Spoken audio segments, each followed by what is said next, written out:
Kentut Sakti.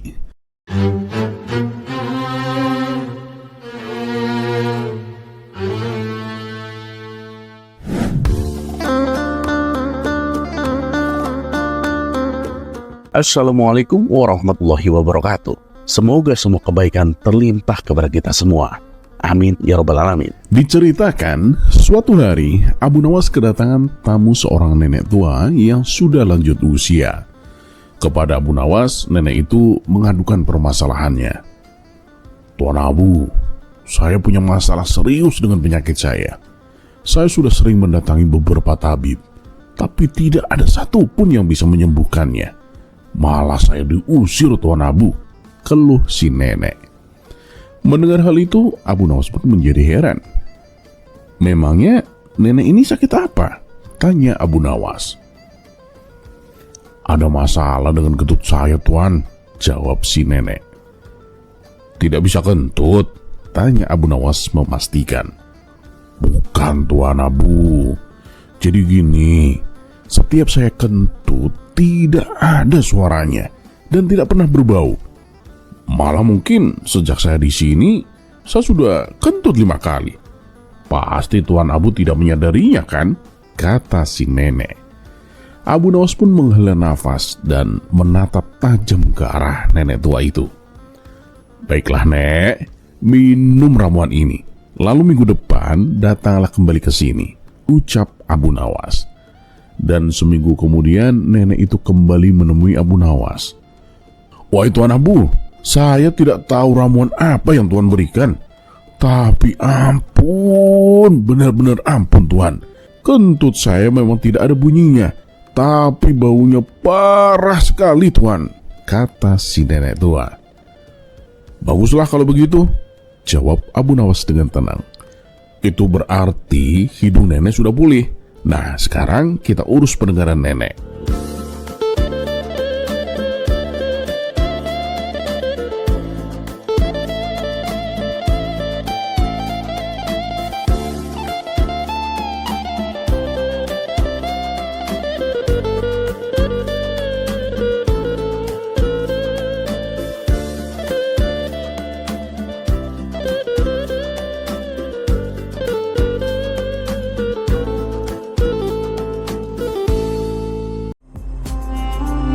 Kisah selanjutnya, selera makan.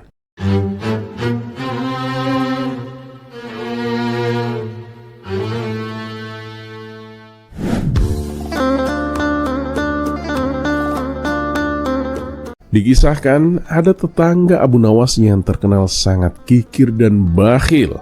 Dia adalah Abu Jahil. Suatu hari ia mendatangi Abu Nawas untuk mengadukan masalahnya. Abu Jahil berkata, "Wahai Abu Nawas, beberapa hari ini aku kehilangan nafsu makan. Bisakah kamu membantuku?" kata Abu Jahil. "Oh, itu perkara mudah. Tapi aku butuh sesuatu untuk mengatasi masalahmu itu," jawab Abu Nawas. "Benar mudah, Abu Nawas. Apa yang kamu butuhkan? Katakan saja, Abu Nawas. Yang penting nafsu makanku kembali normal," tanya Abu Jahil. "Bawalah roti yang paling enak yang kamu simpan di rumahmu," perintah Abu Nawas. Dan tanpa menunggu lama, Abu Jahil yang pelit itu pun langsung pulang ke rumah. Ia mengambil beberapa roti miliknya, lalu kembali menemui Abu Nawas dengan membawa 3 potongan roti yang paling enak.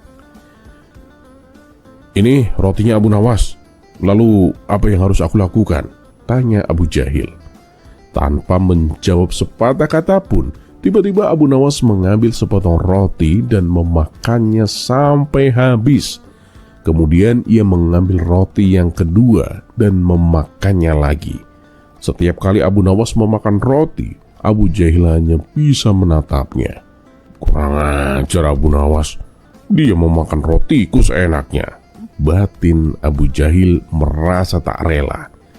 Namun lama-kelamaan muncul juga rasa lapar pada dirinya.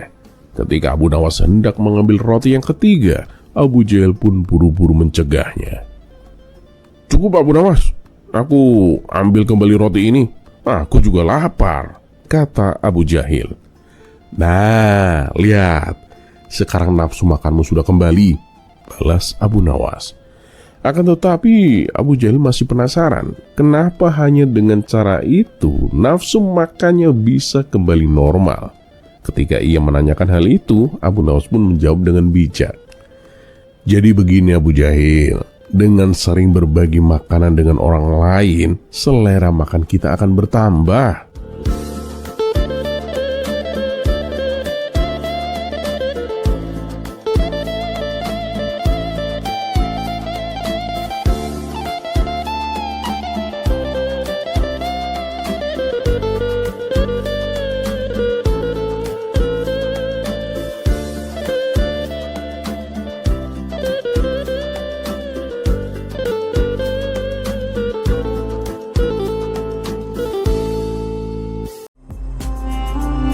Kisah selanjutnya.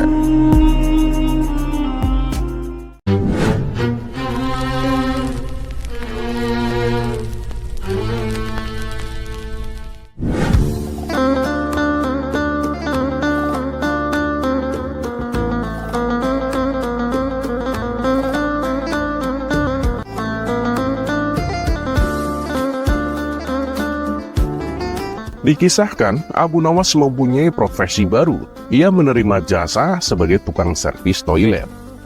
Karena seringnya mendapatkan orderan, ia sampai lupa waktu dan jarang beristirahat. Akibatnya dalam waktu beberapa hari, ia dilanda sakit panas dan demam. Ketika waktu menjelang malam, kondisi tubuh Abu Nawas semakin lemah. Panas demamnya juga semakin tinggi. Sang istri pun menjadi panik dan segera meminta bantuan seorang tabib. Namun ketika tabib tersebut datang, ia terkesan acuh tak acuh. Ini sih hanya sakit biasa. Minum pil ini, kalau besok tidak ada perubahan, panggil saya lagi, kata sang tabib sembari memberikan pilnya. Kemudian ia segera meninggalkan rumah Abu Nawas. Dan ternyata demam panas yang diderita Abu Nawas tak kunjung reda hingga keesokan harinya. Karena pil yang tabib berikan hanya pil biasa yang tidak ada khasiatnya. Sang istri pun kembali menemui tabib untuk meminta bantuan. Barulah pada saat itu si tabib mengobati Abu Nawas dengan memberinya ramuan mujarab. Selang tidak berapa lama kemudian, kondisi Abu Nawas pun mulai membaik. Wahai Tuan Tabib, kenapa Tuan tidak memberikannya dari tadi malam? Kasihan suami saya, dia semalaman tak bisa tidur, kata istri Abu Nawas. Kamu ini, lagian malam-malam datang ke rumah. Saya kan sedang istirahat, balap si tabib dengan ketus. Beberapa hari kemudian, toilet di rumah sang tabib mampet tak bisa digunakan. Ia lalu berkata kepada istrinya, ini sih keahlian Abu Nawas. Akan kupanggil Abu Nawas kemari, supaya toiletnya dibetulkan. Mendengar hal itu, sang istri tabib pun membalas, ini kan sudah jam 2 malam, waktunya orang istirahat. Kenapa tidak besok saja? Sang tabib pun kembali berkata, lah, emang kenapa? Apa salahnya? Saya juga sering dipanggil pasien jam segini. Kemarin saja saat Abu Nawas sakit, istrinya malam-malam juga datang ke sini. Maka berangkatlah sang tabib menuju rumah Abu Nawas.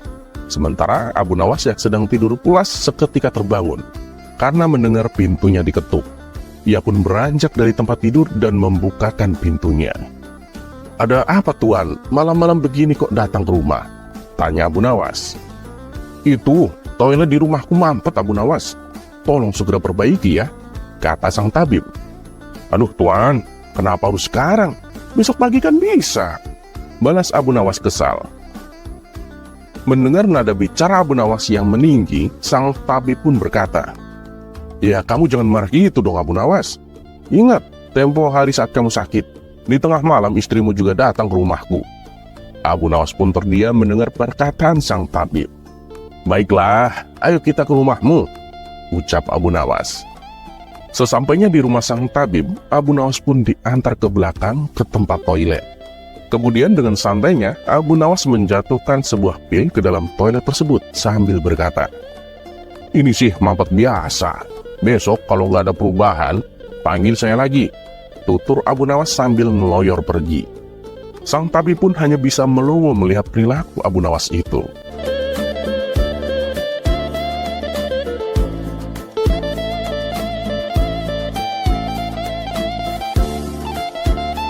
Terlepas apakah cerita ini adalah cerita fiksi atau kenyataan, karena hikmah adalah barang hilang seorang muslim. Di mana ia menemukannya, maka ia berhak mengambilnya. Dan satu yang harus selalu kita tahu, bahwa Allah Subhanahu wa Ta'ala tidak pernah menjanjikan bahwa langit itu selalu biru, bunga selalu mekar, dan mentari selalu bersinar. Tapi ketahuilah bahwa Dia selalu memberi pelangi di setiap badai, senyum di setiap air mata, berkah di setiap cobaan, dan jawaban di setiap doa.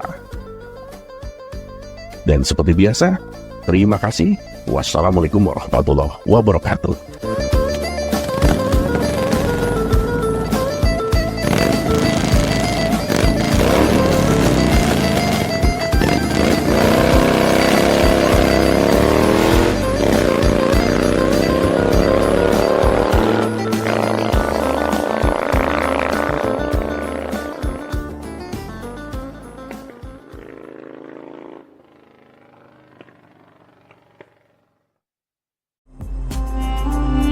Kisah selanjutnya.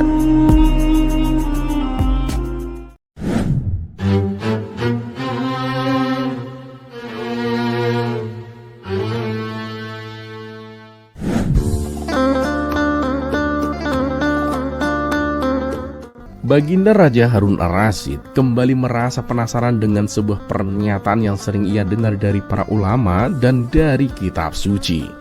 Karena itu ia memanggil Abu Nawas ke istana. Seperti biasa, Baginda Raja ingin mendapatkan jawaban yang bijak dan menghibur dari orang paling cerdik di kerajaannya. Setelah Abu Nawas tiba di hadapan Baginda Raja, Harun Ar-Rasyid langsung menyampaikan pertanyaan dengan serius. "Abu Nawas," kata Baginda Raja, "aku pernah mendengar bahwa kebanyakan penghuni neraka adalah wanita. Menurutmu mengapa bisa begitu, Abu Nawas?" Abu Nawas hanya tersenyum tipis, menyadari bahwa pertanyaan ini penuh dengan jebakan. Jika ia salah menjawab, ia bisa membuat marah para wanita di kerajaannya, termasuk istri-istri Baginda Raja sendiri. Tapi seperti biasa, kecerdikan Abu Nawas tidak pernah diragukan. Ia berpikir sejenak sebelum menjawab dengan hati-hati. "Paduka," kata Abu Nawas dengan tenang, "pertanyaan ini sangat mendalam. Namun jika Paduka berkenan, izinkan hamba menjelaskannya dengan sebuah perumpamaan." Raja Harun Ar-Rasyid yang terkenal gemar mendengarkan perumpamaan cerdas dari Abu Nawas mengangguk setuju. "Baiklah Abu Nawas, jelaskan dengan perumpamaanmu." Abu Nawas pun memulai perumpamaannya. "Bayangkan Paduka, ada seorang pedagang yang membuka sebuah toko besar. Di dalam toko itu ia menjual berbagai macam barang, mulai dari baju, perhiasan, parfum, hingga alat rumah tangga dan lain-lainnya. Setiap hari banyak pelanggan yang datang silih berganti." Baginda Raja mendengarkannya dengan seksama. Abu Nawas pun melanjutkan, "Menurut Paduka, siapakah yang paling sering datang ke toko itu dan membeli barang?" Baginda Raja berpikir sejenak dan menjawab dengan yakin, "Tentu saja para wanita, Abu Nawas. Mereka akan senang berbelanja dan memilih-milih barang." Abu Nawas pun tersenyum lebar. "Nah Paduka, begitulah jawabannya. Sama seperti toko tadi, neraka mungkin seperti sebuah toko besar yang menjual banyak hal, seperti amarah, gosip, iri hati, kesombongan, dan dosa-dosa lainnya. Dan sayangnya, kadang-kadang para wanita yang lebih tertarik untuk berbelanja barang-barang tersebut, Paduka." Baginda Raja Harun Ar-Rasyid tertawa terbahak-bahak mendengar analogi cerdas dari Abu Nawas. "Jadi maksudmu para wanita suka berbelanja dosa-dosa itu ya Abu Nawas?" Abu Nawas tetap tersenyum, tapi ia menjawab dengan cerdik, "Tentu saja ini hanya sebuah perumpamaan Paduka. Namun bukan berarti para wanita tidak bisa berubah menjadi pelanggan surga. Mereka juga bisa berbelanja amal dan kebaikan. Semua tergantung pada pilihan mereka Paduka. Dan begitu pun dengan kita semua." Baginda Raja yang tadinya tertawa kini mulai merenung. Setelah beberapa saat, ia pun berkata, "Jawabanmu sangat bijak Abu Nawas. Engkau telah menjawab dengan humor tetapi juga dengan makna yang mendalam. Aku mengerti sekarang bahwa bukan hanya soal wanita atau pria, melainkan lebih kepada pilihan apa yang kita ambil dalam hidup ini." Abu Nawas pun membungkuk dengan hormat. Benar sekali Paduka. Neraka dan surga terbuka untuk semua orang, tergantung dari apa yang kita pilih untuk dibeli dalam kehidupan ini Paduka. Baginda Raja tersenyum puas dengan jawaban Abu Nawas, dan sekali lagi merasa kagum dengan kecerdikannya. Kabar tentang percakapan ini segera tersebar ke seluruh penjuru kerajaan, membuat banyak orang tertawa tetapi juga merenungkan makna mendalam dari perumpamaan tersebut.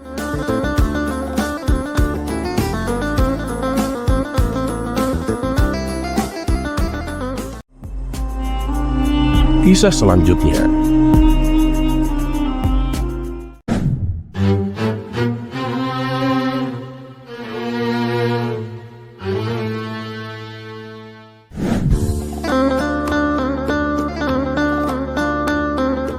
Meskipun sudah dianggap sebagai seorang ulama, tapi masih saja dalam diri Abu Nawas ada beberapa hal yang masih mengganjal. Sesuatu yang sampai saat ini masih menjadi beban pikirannya. Tentunya bukan masalah dunia. Dunia itu mudah baginya untuk didapatkan karena ia adalah sahabat dari Baginda Raja. Ini adalah masalah akidah dalam beragama. Karena dirasa sudah terlalu berat dalam pikirannya, akhirnya Abu Nawas memutuskan untuk menemui seorang ulama yang terkemuka. Ia ingin menanyakan hal yang membuatnya penasaran itu. "Ya, Abu Nawas, ada apa?" tanya sang ulama itu dengan ramah. "Maaf Tuan, dapatkah Anda menjelaskan mengapa Tuhan itu tidak memiliki anak Tuan?" tanya Abu Nawas dengan wajah penuh rasa ingin tahu. Ulama itu tersenyum. "Tuhan adalah Maha Suci dan Maha Kuasa. Dia tidak terikat oleh hubungan manusia seperti kita. Ia menciptakan segalanya dengan kebijaksanaannya yang tak terbatas." Namun jawaban itu belum sepenuhnya memuaskan Abu Nawas. Ia mulai merenung sejenak. Lalu wajahnya tiba-tiba bersinar dan ia berkata, "Atau begini Tuan, bayangkan jika Tuhan memiliki anak. Anak Tuhan itu pasti akan mengatakan hal-hal seperti ini. 'Ayah, mengapa aku harus pergi ke bumi? Bukankah itu pekerjaanmu? Dan mengapa aku harus mati di bumi? Bukankah itu juga tugas ayah?'" Ulama itu tergelak mendengar kecerdasan Abu Nawas. "Abu Nawas, kamu memang selalu saja bisa membuat orang tersenyum. Tetapi ingatlah, Tuhan adalah Maha Pengasih dan Maha Bijaksana. Segala yang Dia lakukan memiliki alasan yang dalam, Abu Nawas." Abu Nawas pun mengangguk penuh pengertian. "Nah, benar sekali Tuan. Mungkin Tuhan memiliki rencana yang sempurna tanpa perlu campur tangan dari keturunannya."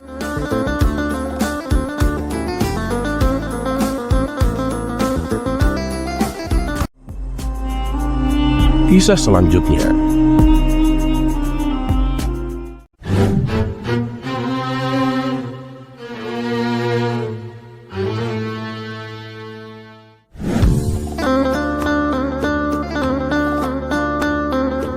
Pada suatu hari, Baginda Raja memanggil Abu Nawas ke istana. Baginda Raja yang selalu terkesan dengan cara berpikir Abu Nawas, kali ini memiliki pertanyaan yang menurutnya akan sulit dijawab. "Abu Nawas, katakan kepadaku, seberapa pentingkah kita menghormati seorang Habib keturunan Nabi? Dan apa hukum yang mengatur hal ini?" tanya Baginda Raja sambil tersenyum, menunggu jawaban cerdas dari Abu Nawas. Abu Nawas tersenyum dan kemudian menjawab, "Paduka, pertanyaan Anda ini sangat bijaksana, dan saya sungguh tak menduga dengan pertanyaan ini. Dan pembahasan dari pertanyaan Paduka ini sangat berbahaya, dan bisa saja menimbulkan banyak pertentangan. Tapi berhubung Paduka yang bertanya, saya akan berusaha sebaik mungkin untuk menjawabnya. Menghormati seorang Habib keturunan Nabi memang penting Paduka. Tetapi ada cara untuk memahami seberapa pentingnya itu." Baginda Raja yang penasaran kemudian bertanya, "Lalu bagaimana caranya kita mengetahui seberapa penting menghormati mereka, Abu Nawas?" Abu Nawas mengangguk pelan dan kemudian berkata, "Paduka, untuk menjawab pertanyaan ini, kita perlu melakukan sebuah eksperimen sederhana. Mari kita undang 2 orang Habib ke istana. Satu yang benar-benar keturunan Nabi dan satu lagi yang hanya mengaku-ngaku saja." Baginda Raja pun setuju dan Abu Nawas memerintahkan pengawalnya untuk mencari 2 orang Habib tersebut. Setelah beberapa waktu, dua orang Habib itu dihadirkan di hadapan Baginda Raja dan Abu Nawas. Abu Nawas mulai berbicara. Paduka, coba kita perhatikan sikap dan perilaku mereka. Seorang Habib asli akan menunjukkan sifat-sifat mulia, sementara Habib yang palsu akan terjebak dalam kepura-puraan, Paduka. Nah, untuk menguji mereka, kita akan membuat sebuah skenario. Coba kita memberi masing-masing dari mereka sekantong emas. Habib asli pasti akan menggunakan emas tersebut untuk kebaikan. Sedangkan Habib palsu mungkin akan menunjukkan sifat serakahnya. Baginda Raja setuju dengan eksperimen tersebut. Sekantong emas diberikan kepada masing-masing Habib. Habib pertama yang asli segera mengucapkan syukur dan berkata bahwa ia akan menggunakan emas tersebut untuk membantu fakir miskin dan membangun fasilitas umum. Habib kedua yang palsu malah meminta lebih banyak emas sambil berjanji dengan nada meragukan bahwa dia akan melakukan hal yang sama. Melihat hal ini, Baginda Raja tertawa terbahak-bahak dan kemudian berkata, Abu Nawas, kamu benar. Habib asli itu menunjukkan sifat-sifat yang mulia, sementara Habib palsu terungkap dengan sifat serakahnya. Abu Nawas tersenyum dan kemudian menambahkan, Paduka yang mulia, hukum menghormati seorang Habib keturunan Nabi adalah menghormati mereka yang benar-benar menunjukkan sifat-sifat mulia dan keteladanan. Jika mereka hidup sesuai dengan ajaran Nabi, maka mereka memang pantas dihormati. Tapi jika mereka hanya mengaku-ngaku dan tidak menunjukkan akhlak yang baik, maka kita harus bijak dalam menghormati mereka. Baginda Raja mengangguk, tersenyum dan kemudian berkata, Abu Nawas, engkau selalu punya cara untuk mengajarkan sesuatu dengan humor dan kebijaksanaan. Hari ini aku belajar banyak darimu.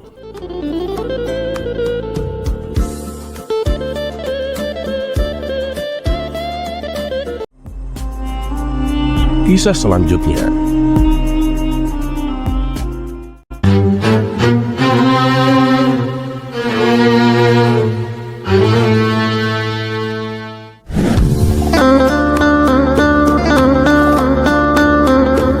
Sudah tak dipungkiri lagi, kecerdikan Abu Nawas memang jauh di atas rata-rata. Belum pernah ada orang seantero Baghdad yang bisa mengalahkan Abu Nawas. Bahkan sekelas Baginda Raja Harun Ar-Rasyid pun dibuatnya tak berkutik. Malah tak jarang Baginda Raja menahan malu akibat dari kekalahannya. Setelah sebelumnya Baginda Raja mengusir Abu Nawas dari kampung halamannya, dan hanya boleh kembali jika dan hanya jika tidak berjalan kaki, tidak berlari, tidak melompat, merangkak, mengesot, dan menunggang semua jenis kendaraan. Kali ini Baginda Raja ingin kembali menguji kepintaran Abu Nawas. Kemudian Baginda Raja mencari-cari alasan untuk menghukumnya. Maka dipanggillah Abu Nawas ke istana. Dan singkat cerita, ketika Abu Nawas sampai di istana, ia langsung menghadap Baginda Raja. Ampun Paduka, ada keperluan mendesak apa Paduka memanggil hamba? Tanya Abu Nawas. Iya Abu Nawas, kamu ingat perlakuanmu padaku yang hampir membuatku terbunuh. Kamu menjualku sebagai budak. Kamu pernah menumbalkanku ke suku kanibal. Dan kamu juga pernah menjadikanku untuk umpan macan. Hukuman mati pantas untuk orang sepertimu Abu Nawas, kata Baginda Raja dengan tegas. Tapi Paduka, itu semua kan kejadian sudah lama. Kenapa Paduka mengungkitnya kembali? Tanya Abu Nawas dengan ketakutan. Ya, memang. Tapi kamu belum mendapat hukuman atas ulahmu itu. Dan karena kejadian itu sudah lama, aku akan meringankan hukumanmu dari hukuman mati menjadi hukuman diasingkan. Kamu harus meninggalkan negeri ini. Atau kalau tidak, kamu akan dipenjara dengan berbagai siksaan yang menyakitkan, tegas Baginda Raja. Abu Nawas pun hanya bisa terdiam dengan muka murungnya. Ia teringat akan anak istrinya. Bagaimana kehidupannya kalau sampai ia tinggalkan? Untuk membawa mereka bersamanya juga tak mungkin, karena keluar dari Baghdad adalah perjalanan yang cukup jauh dan lama. Ingat Abu Nawas, mulai besok kamu tidak boleh lagi menginjakan kaki di tanah negeri ini. Dan kamu jangan mengakaliku dengan cara naik kendaraan. kata Baginda Raja dengan serius. Lalu Abu Nawas meninggalkan istana dengan perasaan kalut malutnya. Malam hari ia penuhi dengan merenung, sambil sesekali mencari cara agar ia bisa melaksanakan hukuman tanpa harus meninggalkan anak istrinya. Tiba-tiba matanya tertuju pada suatu benda mainan dari anaknya. Seketika itu juga sebuah solusi ia temukan. Abu Nawas tampak cerah, hilang sudah semua beban. Keesokan paginya, Baginda Raja memerintahkan kedua pengawalnya pergi ke rumah Abu Nawas untuk memeriksa apakah Abu Nawas sudah menjalankan hukuman atau belum. Tapi ketika si pengawal sampai di rumah Abu Nawas, mereka sangat terkejut mendapati Abu Nawas masih berada di rumahnya. Dia belum menjalankan hukuman dari Baginda Raja. Bukannya keluar meninggalkan negeri Baghdad, Abu Nawas malah berenang di kolam kecil di depan rumahnya. Abu Nawas, kenapa kamu belum juga meninggalkan negeri ini?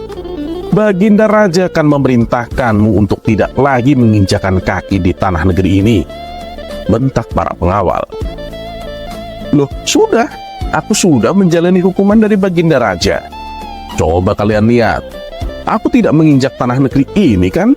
Aku sedang berada di atas air, jawab Abu Nawas dengan tenang. Para pengawal pun tak mampu lagi mendebat Abu Nawas, sehingga mereka meninggalkan rumah Abu Nawas dan kembali ke istana. Pengawal itu kemudian melaporkan apa yang mereka lihat kepada Baginda Raja. Baginda Raja pun tak kehilangan akal. Ia memerintahkan pengawalnya untuk memanggil Abu Nawas agar datang ke istana. Dalam pikirnya, mana mungkin Abu Nawas bisa datang ke istana tanpa menginjak kaki di tanah dan tanpa naik kendaraan. Dan apabila Abu Nawas tidak datang, berarti ia telah berani mengingkari titah rajanya, maka hukuman lebih berat akan menantinya. Tetapi Abu Nawas bisa datang ke istana tanpa perasaan was-was sedikit pun. Mengetahui hal itu, Baginda Raja langsung berkata, Abu Nawas, aku akan menghukummu karena kamu tidak melakukan apa yang aku katakan. Kamu belum meninggalkan negeri ini. Dan sekarang lihatlah kamu seperti orang gila, berjalan di atas egrang seperti anak kecil, kata Baginda Raja berpura-pura marah. Tunggu dulu Paduka yang mulia, saya ingat betul apa yang Paduka katakan kemarin. Saya kan tidak boleh menginjakan kaki di tanah negeri ini, dan saya juga tidak boleh mengakalinya dengan naik kendaraan. Tadi pagi saya akan mandi di kolam di rumah saya, dan itu tidak menginjak tanah Paduka. Saya kan di atas air. Dan sejak kemarin juga saya berjalan di atas egrang ini. Seperti yang Paduka lihat sendiri ini, saya tidak menginjakan kaki di tanah negeri ini, jelas Abu Nawas. Lagi-lagi Baginda Raja tak mampu mendebat Abu Nawas, dan ia hanya bisa menahan tawanya.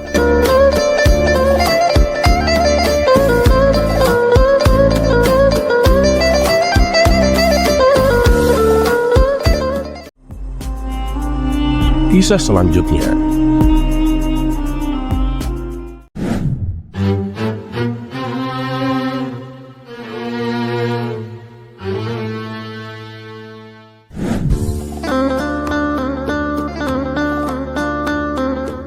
Abu Jahil yang selalu merasa dipermalukan oleh Abu Nawas kali ini merencanakan sesuatu yang berbeda.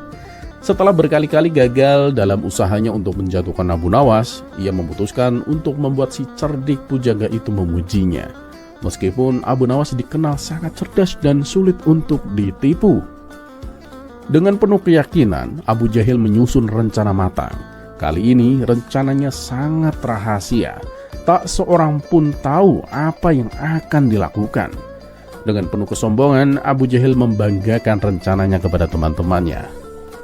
Tak lama lagi, kalian akan melihat Abu Nawas memuji-muji diriku, katanya. Salah satu temannya heran dan bertanya, bagaimana mungkin Abu Jahil? Kamu aja sering mengejek Abu Nawas, dan dia selalu membantah segala ucapanmu. Abu Jahil pun tersenyum bangga. Aku mungkin kalah dalam kecerdikan, tapi lihat saja nanti, dia pasti akan memujiku. Hari yang ditunggu-tunggu pun tiba. Namun tiba-tiba terdengar kabar mengejutkan bahwa Abu Jahil meninggal dunia. Warga yang mendengar kabar itu sontak kaget dan tidak percaya. kasihan Abu Jahil, umurnya begitu singkat, ujar salah satu warga. Beberapa warga kemudian mendatangi Abu Nawas untuk memberitahukan kematian Abu Jahil. "Aduh, jangan bercanda kalian," kata Abu Nawas dengan nada kesal. "Ini serius Abu Nawas, kami kesini untuk mengajakmu melayat jenazahnya," balas mereka. Antara percaya dan tidak percaya, Abu Nawas pun akhirnya setuju untuk melayat. "Baiklah, ayo kita ke sana," ucapnya. Mereka pun berangkat menuju rumah Abu Jahil. Setibanya di sana, tampak orang-orang sudah berkumpul untuk bertakziah. Di dalam keranda yang masih terbuka, Abu Jahil terbujur kaku dengan kain kafan menutupi tubuhnya. Melihat hal itu, hampir saja Abu Nawas menangis, namun ia berusaha menahan dirinya. Dengan perlahan, Abu Nawas mendekati jenazah Abu Jahil. Ketika hendak membacakan doa, tiba-tiba Abu Nawas bersin dengan suara yang keras, mengagetkan semua orang yang hadir. Di saat bersamaan ia melihat jempol kaki Abu Jahil bergerak. Kecurigaan mulai timbul di benak Abu Nawas bahwa kematian Abu Jahil hanyalah sandiwara belaka. Namun Abu Nawas tetap berpura-pura berduka. Lalu salah satu warga mendekati Abu Nawas dan berkata, "Wahai Abu Nawas, berilah sambutan terakhir sebelum Abu Jahil dimakamkan. Sebelum wafat ia pernah mengatakan bahwa tidak lama lagi kamu akan memuji-muji kebaikannya." Abu Nawas pun bertanya, "Sambutan apa yang harus aku ucapkan?" "Doakanlah keselamatannya dan pujilah kebaikannya," balas warga lainnya. Abu Nawas yang sudah menyadari sandiwara ini berpikir sejenak lalu berkata, "Baiklah, aku akan memberikan sedikit sambutan. Tapi ketahuilah, aku tidak akan memuji-muji dirinya. Percuma saja aku melakukannya, karena dia pasti akan membantah semua perkataanku. Kalian tahu sendiri kan, semasa hidupnya dia selalu membantah ucapanku." Mendengar ini orang-orang pun terkejut dan heran. "Abu Nawas, tidakkah ada sedikit rasa bela sungkawamu? Dia itu sudah meninggal Abu Nawas. Tapi kenapa kamu masih berbuat demikian? Bicaralah yang baik-baik tentang dirinya Abu Nawas," tegur salah satu warga. Abu Nawas pun mengalah. "Baiklah, aku akan memuji kebaikannya, tapi nanti setelah dia sudah dikubur. Ayo kita bawa jenazahnya ke makam. Kita masukkan ke dalam liang lahat dan kita timbun dengan tanah." Warga pun setuju dengan usulan tersebut. Namun ketika mereka hendak menggotong keranda, tiba-tiba Abu Jahil bangkit berdiri dan menatap tajam ke arah Abu Nawas. "Dasar kamu ya, manusia sialan," bentak Abu Jahil. Melihat Abu Jahil bangkit, para warga seketika menjadi takut dan berlarian meninggalkan tempat itu. Sementara Abu Nawas malah tertawa terpinggal-pinggal sambil berlari menyusul mereka. Abu Jahil yang masih merasa kesal bertanya-tanya dalam hati, "Bagaimana mungkin Abu Nawas bisa tahu? Padahal kematian palsuku ini tidak ada seorang pun yang kuberitahu." Dan begitulah, lagi-lagi rencana Abu Jahil untuk memperdaya Abu Nawas gagal total. Abu Nawas dengan kecerdikannya selalu mampu membaca situasi, bahkan ketika sedang dihadapkan pada tipu muslihat yang paling licik sekalipun.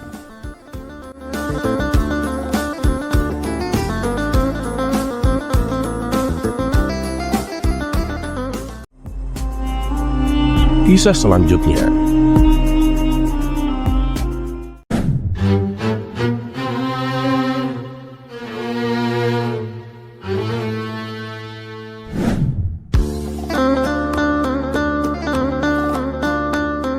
Beberapa bulan belakangan ini, Baginda Raja terlihat sangat sibuk mengurusi segala permasalahan di negerinya. Mulai dari masalah ekonomi, masalah pertahanan, dan keadilan untuk rakyatnya. Para pejabat istana yang sekiranya tidak becus bekerja langsung dipecat dan diganti dengan yang baru. Gebrakan Baginda Raja yang totalitas ini akhirnya membuahkan hasil. Ekonomi di negerinya menjadi stabil. Keadilan yang didapat rakyatnya juga memuaskan. Walhasil, negeri Baghdad pun menjadi makmur dan sejahtera. Setelah dirasa semuanya sudah beres, Baginda Raja pun merasa puas. Kemudian ia menyempatkan waktunya menenangkan diri dari semua rutinitas. Dan tentu saja, Abu Nawaslah sosok yang tepat untuk menghibur sang raja. "Wahai pengawal, undang Abu Nawas ke istana. Aku ingin mengajaknya makan-makan," titah baginda raja kepada pengawal istana. Dan singkat cerita, datanglah Abu Nawas menghadap sang raja. "Hei Abu Nawas, bagaimana kabarmu? Ayo, silakan duduk," sambut baginda raja. Tak berselang lama setelah mereka berdua duduk, hidangan pun datang dan diletakkan di atas meja. Melihat ada ayam panggang, mendadak perut Abu Nawas keroncongan. Ia sudah tak sabar ingin segera melahapnya. Tiba-tiba kembali datang hidangan yang kedua, yaitu sayur sop ayam. Kemudian disusul dengan hidangan yang ketiga, yaitu ayam goreng dan ayam bakar. Mata Abu Nawas tampak tak berkedip melihat semua hidangan yang tersedia di meja makan. Baginda raja yang menangkap tingkah Abu Nawas ini mencoba untuk menggodanya. "Sepertinya kamu sudah sangat lapar ya Abu Nawas?" tanya baginda raja. "Tidak Paduka, saya sih biasa saja. Justru hidangan ini yang sepertinya tidak betah lama-lama di atas piring.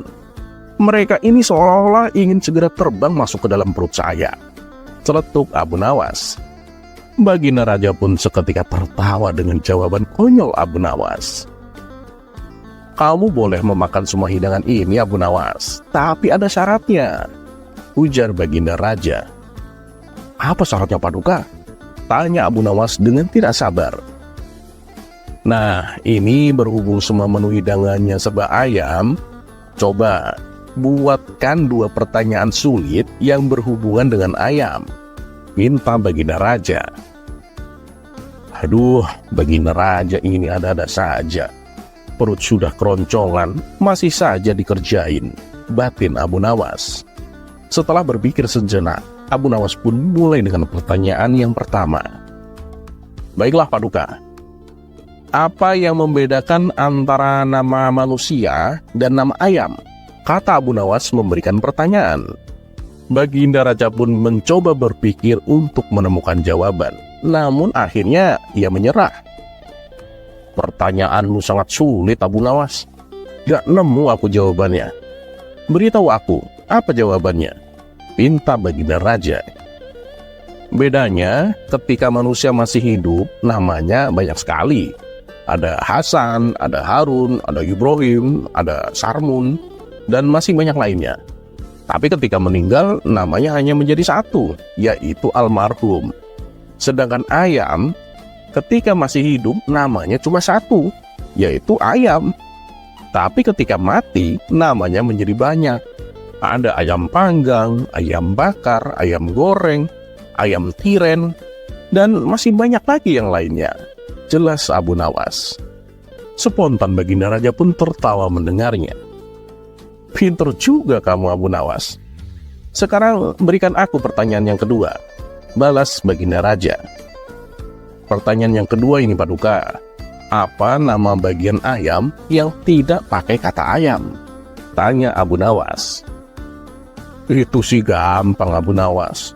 Jawabannya paha," kata baginda raja dengan cepat. "Paha? Ya paha ayam lah Paduka," ujar Abu Nawas. "Kalau begitu, tulang Abu Nawas," jawab baginda raja. "Ya tulang ayam lah Paduka," balas Abu Nawas. "Bagaimana kalau sayap?" jawab baginda raja terus mencoba. "Sayap? Ya sayap ayam lah namanya Paduka." "Ah, jawaban Paduka salah semua," kata Abu Nawas. "Ya sudah Abu Nawas, aku menyerah. Apa jawabannya?" "Paduka pernah makan telur mata sapi. Walaupun itu dari telur ayam, tapi nggak mungkin kan namanya telur mata ayam," jelas Abu Nawas. Dan untuk kesekian kalinya, baginda raja kembali tertawa. Mereka berdua pun akhirnya mulai menyantap hidangan. Setelah jamuan makan selesai, baginda raja berkata kepada Abu Nawas, "Hari ini aku sangat terhibur. Terima kasih Abu Nawas," kata baginda raja. Abu Nawas pun lalu dipersilakan pulang dan diberi hadiah sekantong uang.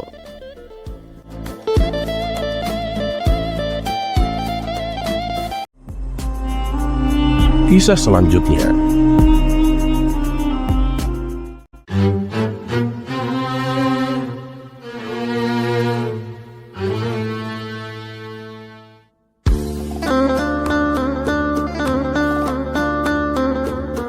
Di majelis tempat Abu Nawas biasa mengajar, di hadapan anak-anak didiknya, Abu Nawas membacakan sebuah buku yang menurutnya isinya sangat menarik.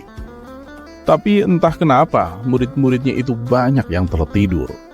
Dan Abu Nawas juga membiarkannya, karena mengira mungkin mereka yang tertidur itu lelah karena cuaca siang itu yang begitu panas. Dan ketika jam pelajaran telah selesai, Abu Nawas pun segera membangunkan mereka. Kemudian pada sore harinya, Abu Nawas diundang oleh kepala desa untuk mengikuti sebuah pertemuan bersama masyarakat. Di tempat itu Abu Nawas diminta untuk mengisi acara dengan berpidato. Karena tak mempunyai persiapan yang matang dan juga tak bisa menolak, akhirnya ia mengambil buku yang memang dibawanya sedari tadi dan dibacakan di depan para hadirin. Awal mulai berpidato, para hadirin terlihat antusias mendengarkannya. Tak berselang lama, keanehan pun terjadi. Orang-orang yang hadir banyak yang memilih untuk tidur, termasuk Pak Kepala Desa sendiri yang duduk di samping Abu Nawas.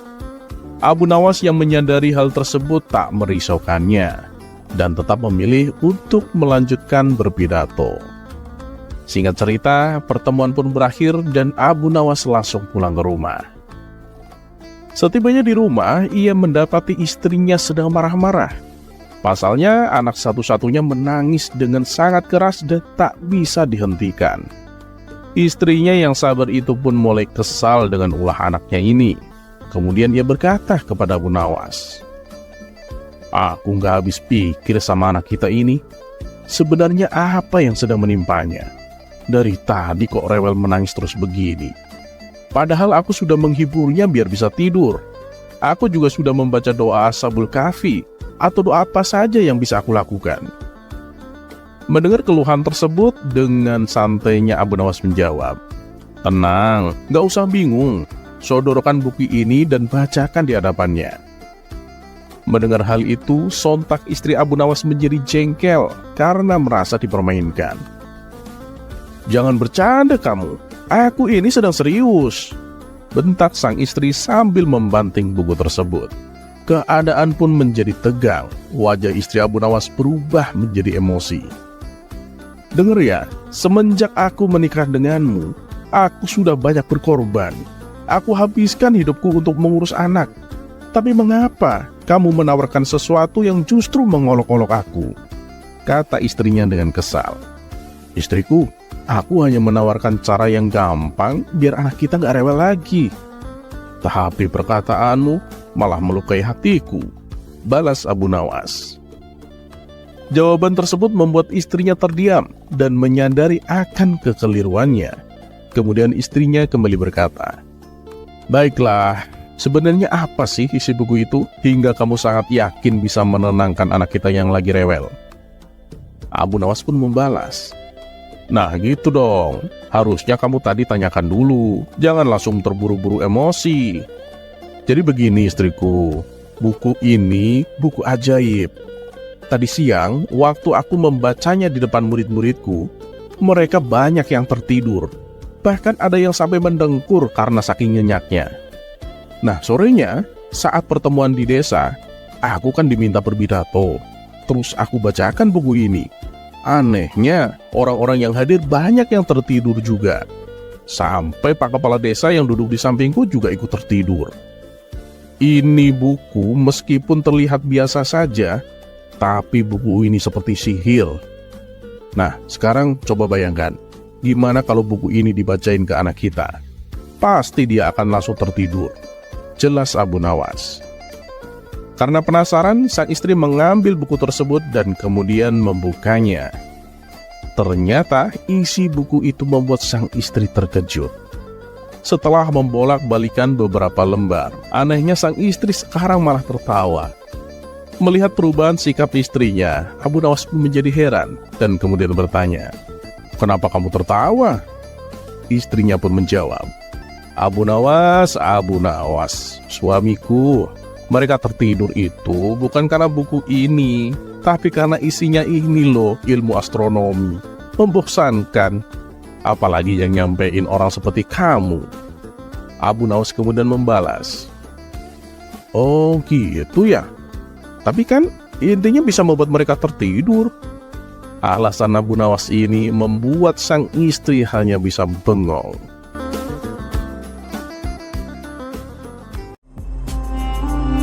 Kisah selanjutnya.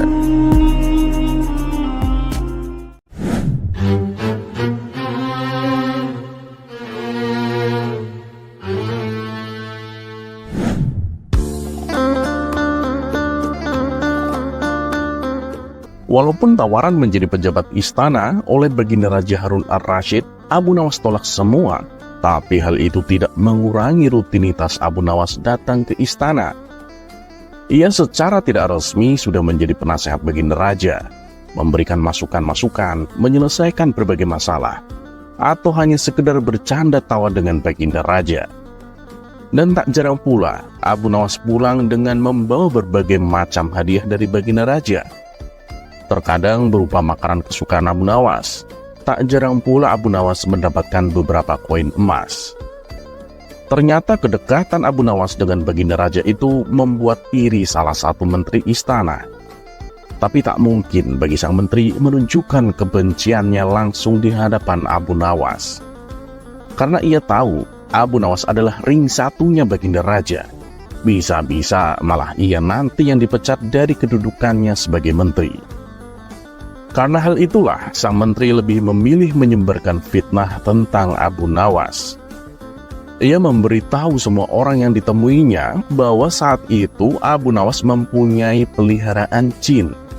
Ia meminta mereka untuk menyimpan uangnya dengan hati-hati, karena jin peliharaan Abu Nawas dapat mengambil uang mereka secara diam-diam dan sangat mudah.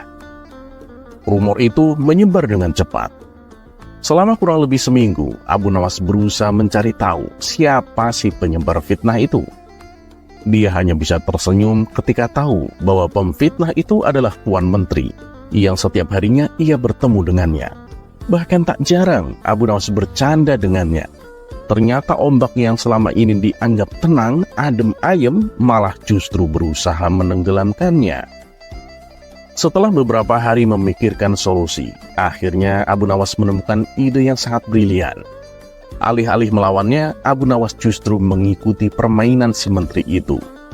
Justru seperti inilah senjata yang paling ampuh untuk memberi pelajaran kepada si pengganggu. Abu Nawas kemudian mengeluarkan lampu tuan dari ruang penyimpanannya. Dia meniup debunya lalu berjalan ke ruang tamu. Dia berpura-pura mempunyai lampu Aladin. Setiap kali ada orang yang lewat di rumahnya, Abu Nawas mengusap lembut lampu di ruang tamu. Lalu dia menjatuhkan beberapa koin. Tak lama kemudian, cerita baru tentang lampu Aladin Abu Nawas tersebar luas. Si menteri pun mendengar cerita ini. Awalnya dia nggak percaya. Hari demi hari, semakin banyak orang yang membicarakan lampu Aladin Abu Nawas. Si menteri yang semakin penasaran mencoba mencari tahu kebenarannya dengan langsung mendatangi Abu Nawas. Bahkan Baginda Raja Harun ar-Rasyid pun mendengar kabar tersebut. Baginda juga sangat tertarik dengan berita tersebut. Ia berusaha memanggil Abu Nawas ke istana. Namun utusan Baginda Raja selalu kembali tanpa hasil. Mereka selalu mengatakan bahwa Abu Nawas sedang tidak ada di rumah, atau sedang sibuk sekali dengan tamu-tamunya yang ingin melihat lampu ajaibnya itu. Maka Baginda Raja memutuskan untuk langsung pergi ke rumah Abu Nawas. Suatu hari, pagi-pagi sekali, si menteri berjalan sendirian menuju rumah Abu Nawas. Ia ingin tiba di rumah Abu Nawas sebelum orang lain tiba. Dengan begitu, dia bisa membujuk Abu Nawas untuk mengizinkannya menggosok lampu Aladin. Aku dengar kamu mempunyai lampu Aladin. Benar itu Abu Nawas? Tanya Tuan Menteri begitu menemui Abu Nawas di rumahnya. Abu Nawas tersenyum dan kemudian menjawab, benar Tuan Menteri, aku menemukannya beberapa minggu yang lalu. Wah, hebat kamu Abu Nawas. Orang-orang juga bilang kalau kamu menggosoknya 3 kali, kamu akan mendapatkan apapun yang kamu inginkan. Lanjut sang menteri semakin penasaran. Abu Nawas kembali hanya menanggapinya dengan tersenyum. Boleh aku lihat lampunya Abu Nawas? Tanya si menteri. Oh tentu tuan, jawab Abu Nawas. Dia berdiri dan masuk ke sebuah ruangan. Sesaat kemudian, Abu Nawas muncul dengan sebuah lampu tua di tangan kanannya.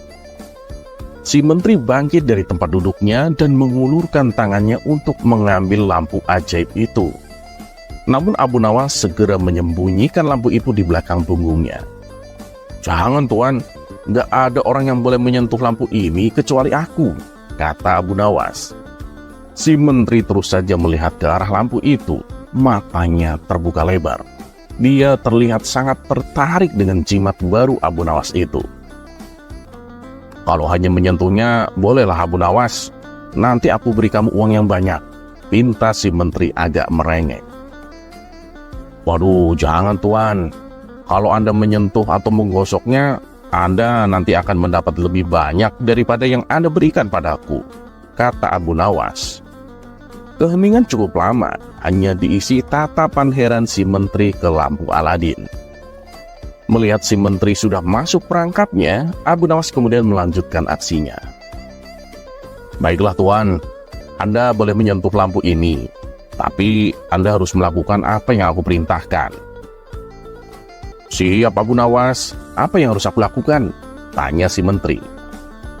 "Jangan bilang ke siapapun kalau Anda telah menyentuh lampunya. Kalau tidak, jin itu akan marah padaku.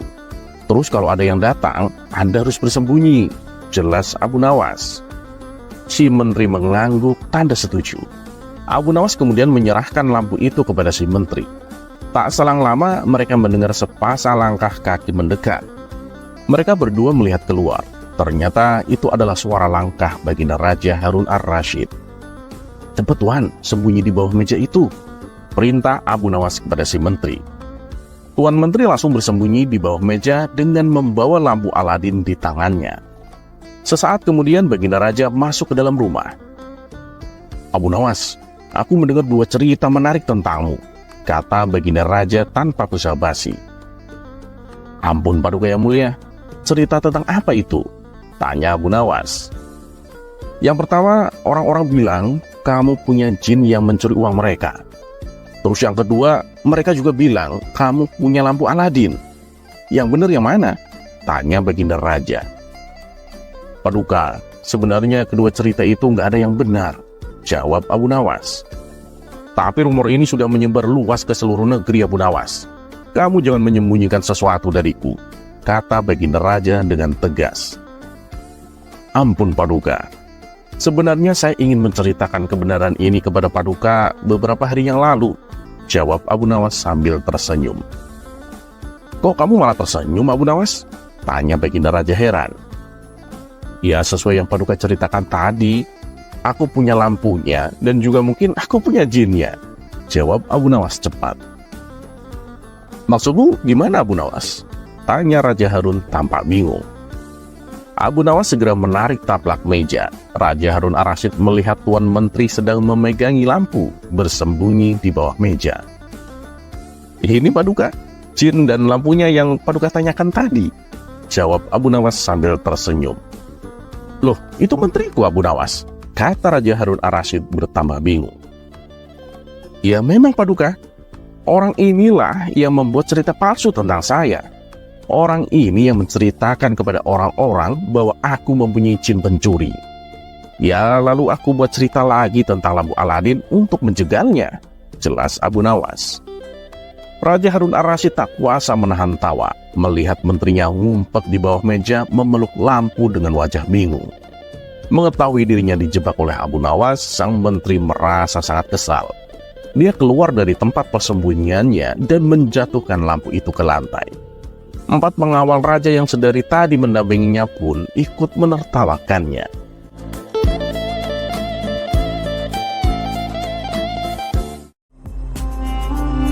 Kisah selanjutnya. Kisah selanjutnya.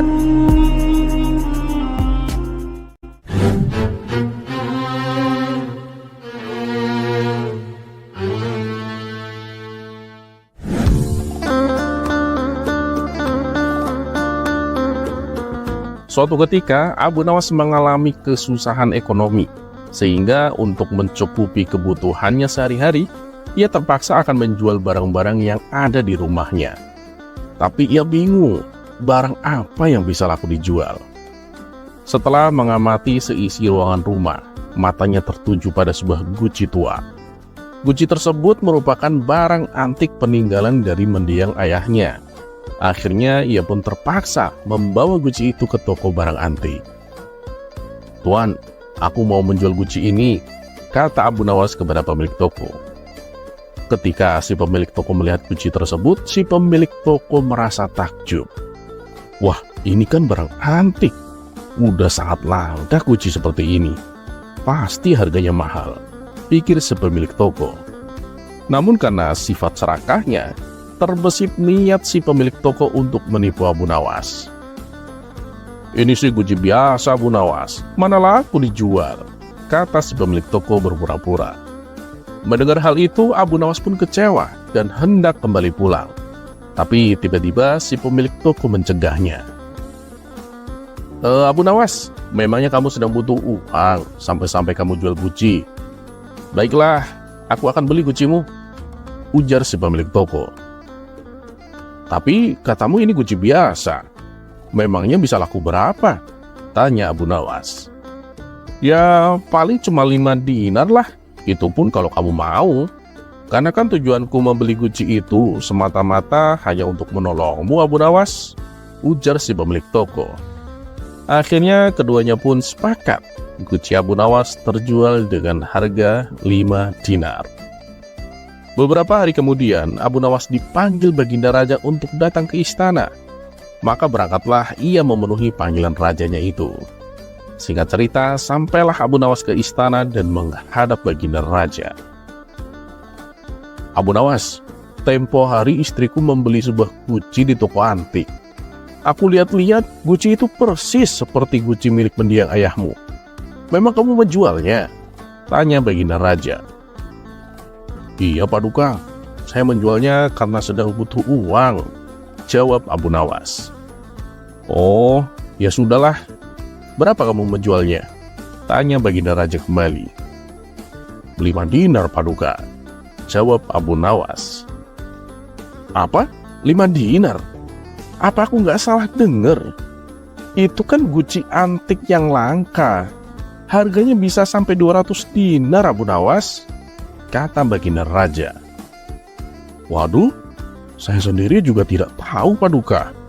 Soalnya si pemilik toko bilang kalau itu hanya guci biasa." Berarti saya kena tipu ini," sesal Abu Nawas. Mendengar hal itu, Baginda Raja pun ikut merasa geram. "Jangan khawatir, Abu Nawas. Aku akan panggil dia untuk mempertanggungjawabkan perbuatannya," ucap Baginda Raja. "Tidak usah, Paduka. Saya sudah punya cara lain untuk memberinya pelajaran," ujar Abu Nawas. Kemudian pada keesokan harinya, Abu Nawas kembali mendatangi toko penjual barang antik tersebut. "Wahai kawanku Abu Nawas, apa yang bisa saya bantu?" kata si pemilik toko menyambutnya. "Aku mau menjual poci ini. Apa kamu mau membelinya?" tanya Abu Nawas. "Coba lihat sini pocinya," pinta si pemilik toko. Setelah ia mengamati dengan seksama, ternyata itu hanyalah poci biasa yang harganya paling cuma 5 dinar. "Mau jual harga berapa pocimu ini?" tanya si pemilik toko. 200 dinar, jawab Abu Nawas. "Apa? 200 dinar? Gila kamu, gak mau beli aku," ujar si pemilik toko. "Kalau gak mau ya udah, aku juga gak akan memaksa kok," kata Abu Nawas sambil berpura-pura akan berlalu. Tunggu dulu Abu Nawas, jangan pergi dulu. Aku penasaran, kenapa harganya bisa semahal itu?" tanya si pemilik toko. "Ini ya Tuan, poci ini bukan sembarang poci. Ini adalah poci ajaib, bisa menjawab pertanyaan apapun," jawab Abu Nawas. Lalu untuk mengetes kebenarannya, si pemilik toko memegang kantong tempat ia menyimpan uangnya. Poci, berapa jumlah uang yang ada di kantongku ini?" tanya si pemilik toko. Abu Nawas berpura-pura mendekatkan poci itu ke telinganya, seolah-olah ia mencoba mendengarkan sesuatu dari poci itu. Kemudian Abu Nawas mengangguk-ngangguk seakan-akan baru saja diberitahu oleh si Poci.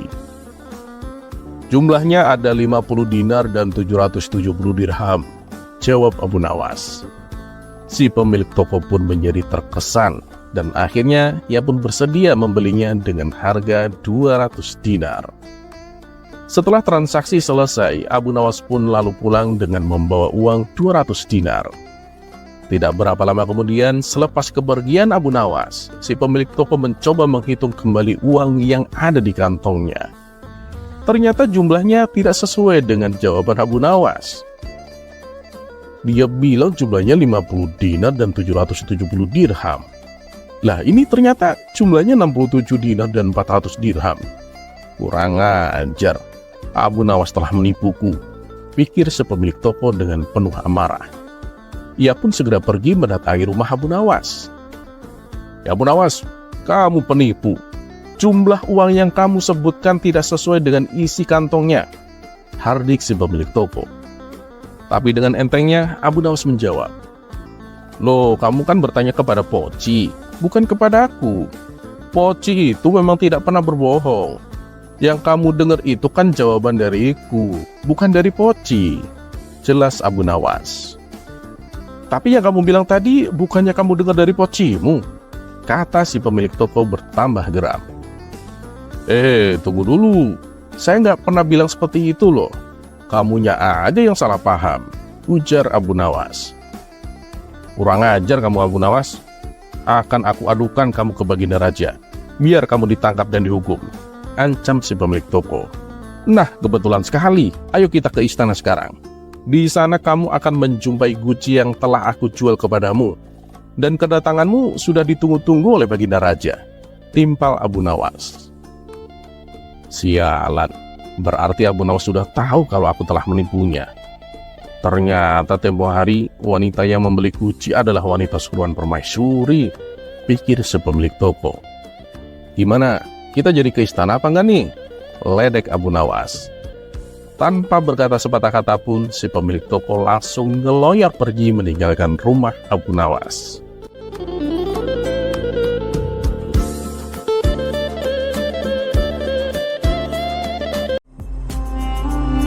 Kisah selanjutnya.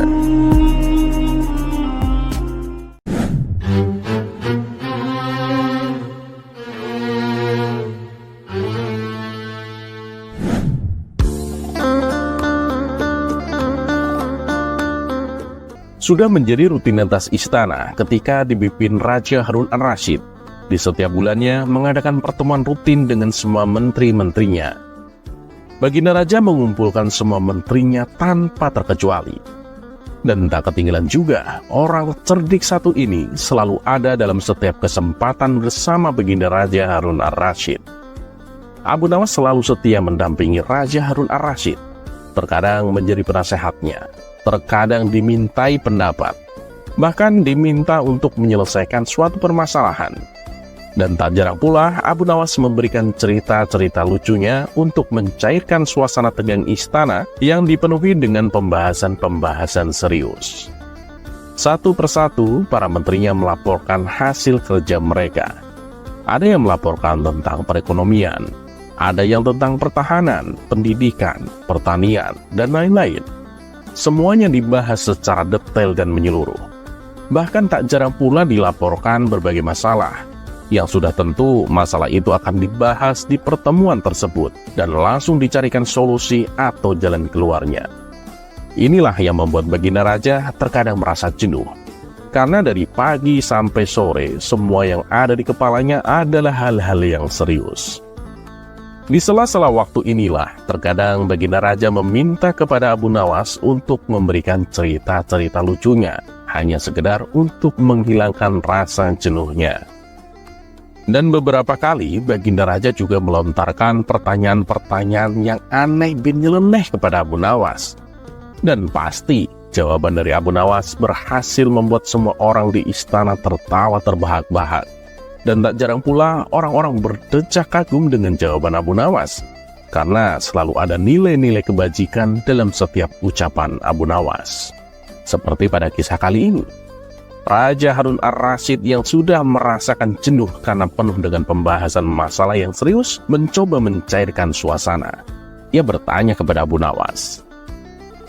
Abu Nawas, coba kau jelaskan padaku, mengapa di dunia ini ada siang dan malam? Abu Nawas yang selalu siap dengan kata-kata cerdas dan humor yang khas pun tersenyum. Dan tak butuh waktu lama, ia langsung menjawab. Paduka yang mulia, siang dan malam itu adalah hasil perdebatan seru antara matahari dan bulan, kata Abu Nawas dengan tawanya yang halus. Dengan penuh penasaran, Baginda Raja bertanya, perdebatan? Memang apa yang mereka perdebatkan? Abu Nawas kemudian menjelaskan, jadi begini Paduka, awalnya matahari dan bulan itu muncul bersamaan. Mereka berdua selalu bersama-sama menyinari dunia ini. Tapi suatu ketika, matahari merasa iri kepada bulan. Karena di antara mereka berdua, mataharilah yang paling bekerja keras dengan mengeluarkan sinar yang lebih terang daripada bulan. Karena kesal itulah, matahari memutuskan setiap harinya ada waktu istirahat untuknya. Dan bulan terpaksa menggantikannya. Baginda Raja dan semua orang di istana pun tertawa mendengar penjelasan Abu Nawas itu. Mereka sadar jawaban Abu Nawas itu memang mengarang, tapi masuk akal juga. Kamu cerdik Abu Nawas. Tapi ada lagi, kenapa terkadang siang lebih lama daripada malam? Terkadang juga malam lebih lama daripada siang? Tanya Baginda Raja dengan masih sambil tersenyum. Abu Nawas kemudian menatap ke arah matahari dan berkata, ya, begitulah Paduka. Memang awal adanya siang dan malam itu karena si matahari merasa iri dan kesal kepada bulan. Tapi matahari juga masih mempunyai rasa sayang pada bulan. Karena bagaimanapun mereka berdua kan dulunya teman akrab, selalu bersama-sama menyinari dunia. Nah, karena rasa sayangnya itulah, terkadang matahari memberikan waktu yang lebih kepada bulan untuk istirahat. Begitu juga sebaliknya Paduka. Bulan terkadang memberikan waktu yang lebih kepada matahari dalam istirahatnya. Makanya, kadang siang lebih lama, kadang malamnya yang lebih lama. Kembali, seisi istana tertawa bahagia mendengar jawaban Abu Nawas. Tetapi saat mereka masih larut dalam tawa, Abu Nawas kembali berkata, ada satu lagi Paduka. Memang rasa saling sayang mereka masih ada. Tapi terkadang, ya walaupun jarang, mereka saling berselisih, saling menjatuhkan satu sama lain. Nah, makanya itu bisa terjadi yang namanya gerhana matahari. Ini berarti bulan sedang kesal ke matahari. Ia berusaha menutup sinar matahari. Dan terkadang juga ada gerhana bulan. Berarti matahari sedang kesal sama bulan. Tak elak, tawa mereka pun semakin pecah. Sambil tertawa, Baginda Raja bertanya, Abu Nawas, apa yang ingin kau sampaikan dari kisahmu itu? Dengan menghela nafas panjang, Abu Nawas menjelaskan, ya begitulah Paduka, kehidupan kita di dunia ini. Kita semua ini menjalankan perannya masing-masing. Walaupun tak bisa dihindari, pasti ada saja masalah atau konflik di antara kita. Tapi yang perlu diingat Paduka, kita semua ini adalah saudara. Kita mempunyai rasa kasih sayang yang mengikat satu sama lain sebagai manusia. Dan di penjelasan Abu Nawas inilah semua yang hadir di istana merasa kagum dan membenarkan ucapan Abu Nawas, apalagi Baginda Raja Harun ar-Rasyid. Dan tepuk tangan yang meriah memecah keheningan.